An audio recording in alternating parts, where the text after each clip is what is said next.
So unfortunately, because of coronavirus, I couldn't be part of the protests that are happening around the world today.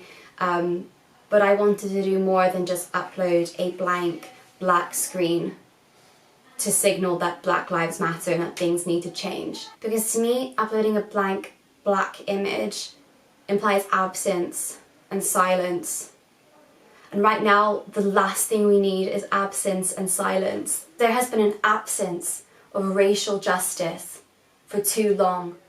And there has been an absence of voices speaking up and speaking out against racial oppression for too long. So if we have a cultural moment where people are actually listening, then why be silent? What's happening around the world right now, in many ways, is really hopeful, because it's the first time in our lifetimes that we've seen people come together in such a united and comprehensive way. But I worry that this movement will just become a moment if all people do is reshare posts on their stories, which last 24 hours and then go away. And we think that that's all the activism that we have to do. There's been a lot of talk about performative activism and virtue signalling, and I think that we need to be very careful about activism via social media, because people are putting their bodies on the line right now and protesting. They are being shot with pellets, they are being tear gassed, they're being shot with real bullets, and they're being mowed down by police cars. So we need to do more than just put up a story or a blank screen. We need to educate ourselves. We need to read the stories and the histories about the Black experience in America, in Europe. And we need to recenter our knowledge so that those matters are no longer marginalised. They don't teach you the history of the transatlantic slave trade at school. They certainly don't teach you the consequences of it or who the oppressors were. These are stories that have actively been taken out of our knowledge consumption so that we won't realise how much racial injustice continues to happen. Now, we are all born into a racist structure, and if you are white, you will benefit from that structure. If you are benefiting from that structure and not saying anything, then you are complicit. If you took part in the TikTok challenges of Megan Thee Stallion Savage or Doja Cat's Like That, you can't be silent right now.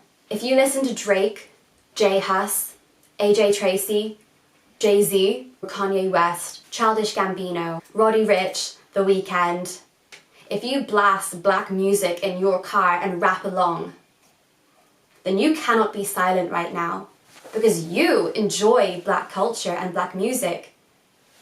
So maybe we should also protect the lives of the people who create that music. If you watch RuPaul's Drag Race, I really hope you're not silent right now. Because we have Drag Race, because we had drag balls. And drag balls were created by the black queer community. You may not know this name, but William Dorsey Swan was the first drag queen and a former slave. Him and other freed slaves created drag ball culture. So if you watch RuPaul's Drag Race, you have them to thank for your entertainment, because drag culture is black culture, and specifically it's black queer culture.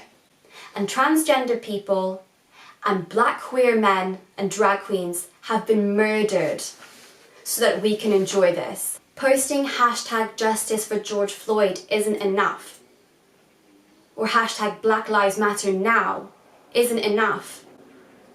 When Black Lives Matter was created 6 years ago, where were the posts 6 years ago when Eric Garner and Michael Brown were murdered at the hands of the police and Black Lives Matter started? Hundreds of black people have been murdered between now and then, and historically. If you know the name George Floyd, then I hope you also know the name Breonna Taylor, Eric Garner, Michael Brown, Freddie Gray, Tamir Rice, Trayvon Martin. I hope you also say her name, because Natasha McKenna, Rakia Boyd, Ayanna Stanley Jones, Tanisha Anderson, Ora Rosser, Maya Hall, and Sandra Bland, to name a few, also died at the hands of police brutality, unarmed, and most in their own homes. If you watch the video of George Floyd being murdered and were outraged and disgusted and hurt like I was, then I urge you to read these stories, because it didn't happen just once. It has happened hundreds of times. In this moment, all I can urge people to do is to read. By that, I'm in no way implying that academia is free from racism, because Black academic voices have been marginalised within academia for years. Critical race theory only emerged in the 1970s. But it is time that we change that, and that we recenter the voices and the narratives, so that we can teach ourselves and teach our children, so that we as people can be better, and we can take this knowledge with us in the workplace and with our friends and in our homes to try to actively change the structures of oppression that allow for these injustices to A, happen, and B, go by unpunished. At the end of this video, you'll find a comprehensive bibliography of books, novels, podcasts, documentaries, and movies that will help educate yourself on these matters, re-educate yourselves, unlearn the bias that we've been taught. And hopefully this way we can move away from performative acts of allyship to meaningful allyship and genuine change.